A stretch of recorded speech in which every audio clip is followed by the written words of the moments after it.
घरवा सजावत भैया कैनी अति देर होई जाई बहुते आबेर।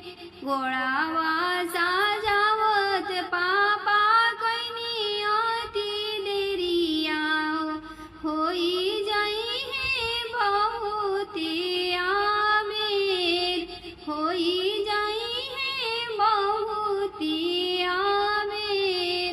दिना भर के भूखल सुभावा सुंदर सुभावा जोहत होई हमारो जे बाट।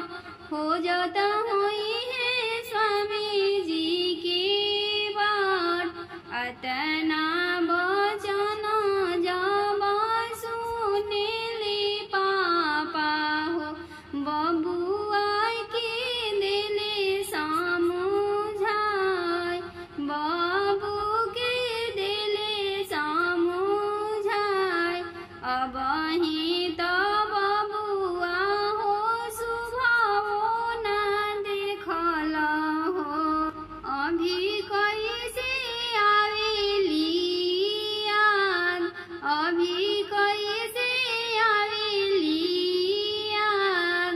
जब हो बबुआ तू धनी ले अइहा हो। आमा के दिह जन बिसराय। जब तू